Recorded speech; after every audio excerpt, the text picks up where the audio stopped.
Warning: the Savage Nation contains adult language, adult content, psychological nudity. Listener discretion is advised.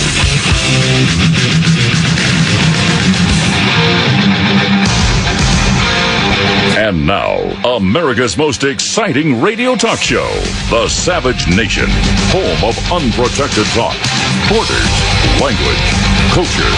And here he is, Michael Savage.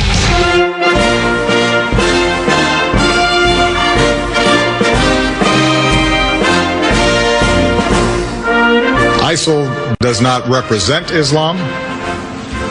It is not representative in any way of the attitudes of the overwhelming majority of Muslims.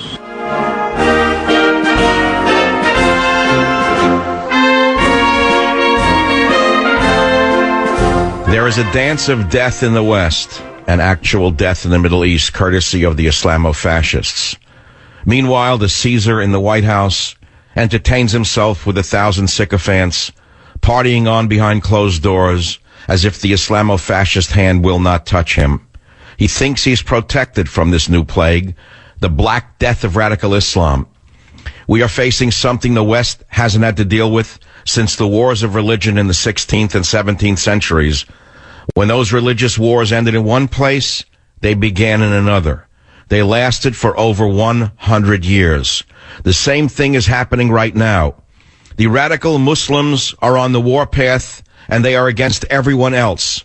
They are against Muslims who are not as fanatical. They are against the members of all other religions. They think they're going to take us back to some pristine religious period in human history that never actually occurred. It is all complete rubbish. These faith warriors live lower than the pigs they despise. They kidnap and rape 8-year-old girls and say the Quran authorizes it. They're not purists. They're psychopathic killers. They're Nazis in headscarves. They aren't leading a religious revival. They're trying to take us back to a state of barbarism that has been extinct for 1,200 years. This is a barbaric revolution, and we have a man in the White House who denies its existence. But whether he chooses to acknowledge it or not, it's going to continue until someone puts a stop to it. Jonathan Sachs called the fight against radical Islam the defining conflict of the next generation. He likened radical Islam to a starfish. When you cut off a spider's head, it dies. But when you cut off the leg of a starfish, the starfish can regenerate it. Radical political Islam is a starfish. If you defeat ISIS or Al-Qaeda, they will merely come back under another name. Why would any government bring in unvetted Muslim immigrants at a time like this? It would seem that only an insane prince would do this to his country. But Obama is not insane. He's stoned. He's stoned on the orthodoxy of the progressive left. Obama and his supporters are drunk on their ideology. They think they're going to create a progressive utopia by continuing their attack on all Western values. This is precisely how great civilizations of the past declined and eventually fell.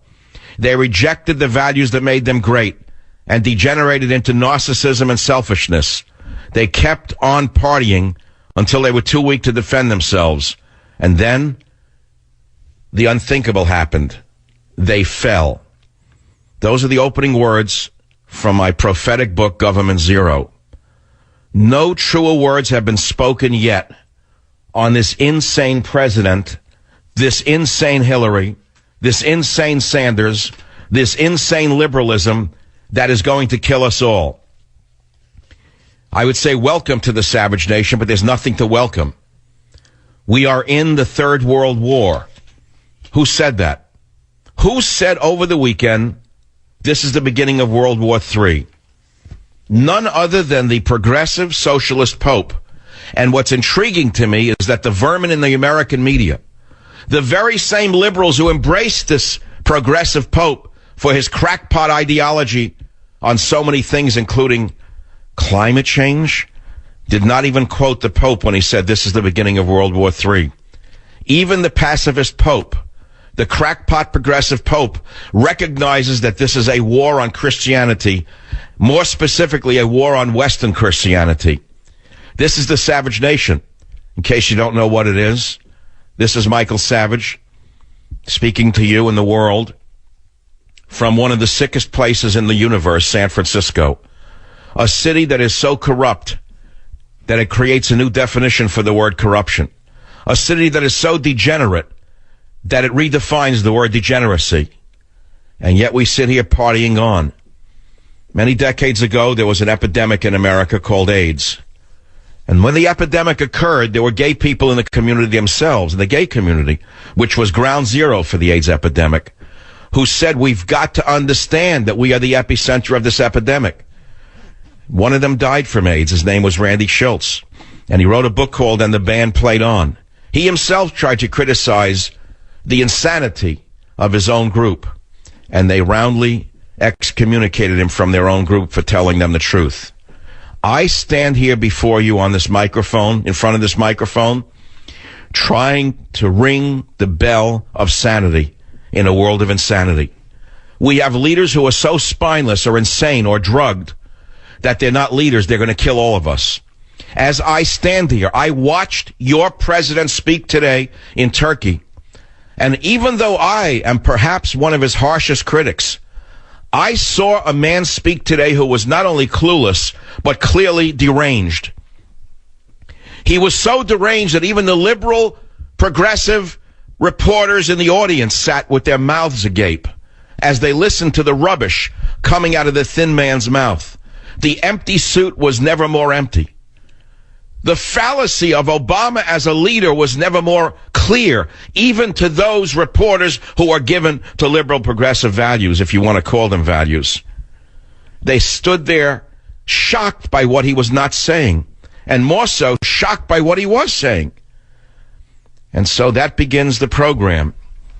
We're facing an enemy that's been at it for 1,200 years. And if you say they're not Islamic, you're a fool. Then you're denying what they themselves say. Well, what are they then? Jewish? Christian? Hindu? Zoroastrian? Who are they? Are they a group of Buddhists in headscarves? Are they Christians in headscarves? Are they Jews in headscarves? Who are they? They call themselves the Islamic State, and here is the empty suit called Obama saying that they're not anything to do with Islam. Now, I happen to have in my hand an ISIS Twitter feed after the slaughter. Have you seen the photographs of the slaughter? Have you bothered to look at the blood-stained floor where these children were being entertained by a heavy metal death band? That's a subject I'm going to talk about in a minute. A heavy metal death band was playing. It's funny that the opening to my chapter is entitled A Dance of Death in the West. What's actually chilling is it was a dance of death in the West that was attacked by ISIS. In the Twitter feed from ISIS, which was sent to me by someone who I will not mention, they say the targets included, and I'm quoting now, the Bataclan Theater for exhibitions where hundreds of pagans gathered for a concert of prostitution and vice. And then they boast about the other attacks. And they say Paris was thereby shaken beneath the Crusaders' feet, who were constricted by its streets. The result of the attacks was the deaths of no less than 200 Crusaders and the wounding of even more. And they write this, Mr. Obama, all praise, grace, and favor belong to Allah. So far as I know, Allah is not the leader of Buddhism or Hinduism or of Christianity, Mr. Obama. Are you insane? I personally believe that Obama is insane. I have said this for several months now. We have an insane leader who is getting away with virtual insanity right before our eyes because no one dares call it insanity.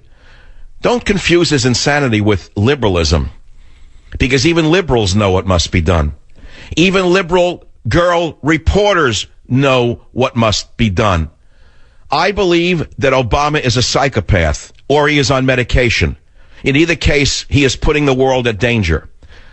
How shocking is it that the imbecile of Europe, which is how ISIS refers to Hollande, they called him the imbecile of Europe, which is quite shocking in the fact that when you look at him, he looks like the imbecile of Europe. If you look at 19th century daguerreotypes of madhouses, that's not too far from what he appears to be, an imbecile. So the socialists in the EU pick imbeciles not to run their nations, but to run their nations off the rails. The imbeciles are the people who let this go on. As I said to you, this is supposed to be a nation of the people, by the people, and for the people. Is that what we have, or do we have government zero, where there are no borders, no language, and no culture? How insane is a man who says at a time like this that not only is he not going to stop the influx of male, Muslim, Syrian refugees of military age, but he's going to double down and bring in more? If this is not insanity, tell me what it is. If this is not insanity, tell me what it is. You know, there's an old saying that any man can make a mistake. But if a man makes the same mistake twice, he's stupid. I learned that in high school. Apparently, nobody dared criticize Barry from Honolulu. They were afraid to criticize Barry from Honolulu. He has never been chastised or criticized in his life. So therefore, he is perfect. Therefore, he can never be wrong. Therefore, he can never doubt any of his positions. That, my friends, is the mark not of stupidity, but of insanity. Yes, if you make the same mistake twice, you're stupid. But if you make it 3 times, 4 times, 5 times, need I list all of the attacks by Muslims in the world? What would you call that if not insanity? You could say you're putting your head in the sand. I wouldn't say that. Now, there are those who would argue that Obama's not insane at all. He's actually working for the other side. They would say he is part of the Muslim Brotherhood. I've read all of it. I've seen all of the literature. That he is right out of the show Homeland. He's a deep cover plant who was put in office to destroy the West. I don't have to go there because it doesn't matter whether that's true or false. I could dismiss it. It wouldn't matter. It wouldn't matter whether he is or he isn't. Because if he is, he wouldn't be doing anything different than what he's doing now. And if he isn't, he's doing all he can do to keep the West weak for further attacks. And so it leads us back to the question of what are we supposed to do about this dance of death in the West? How are we supposed to deal with a government that is blind, deaf, and dumb to the people's wishes? How do we deal with government zero? How do we deal with President Zero? That, my friend, those, my friends, are the only questions we will talk about today on the Savage Nation. Be here or be nowhere.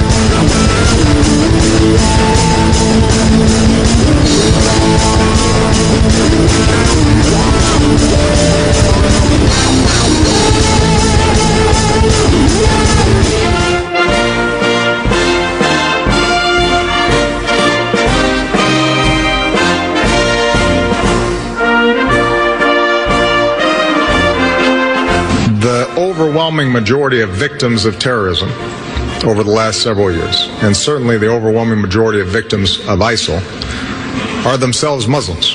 Garbage. Garbage! ISIL Garbage does liar! not represent Islam. It is not representative in any way. Any other time, the man would be impeached. He'd be arrested for this in a war. I can't listen to it.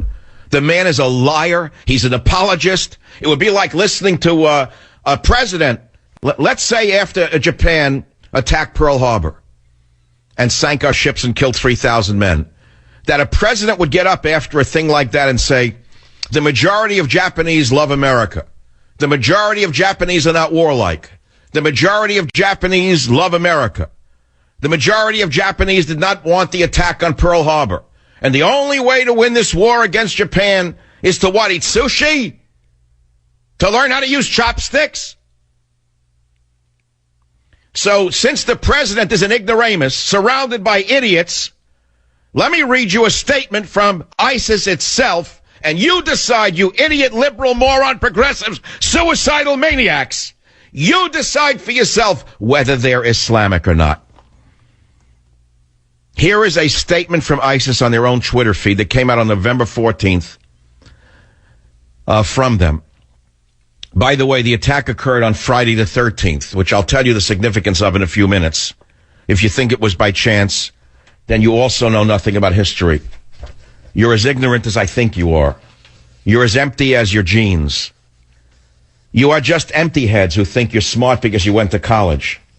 If you had any idea what the symbolism was, you'd understand the danger you've put yourself in through your liberalism. I can't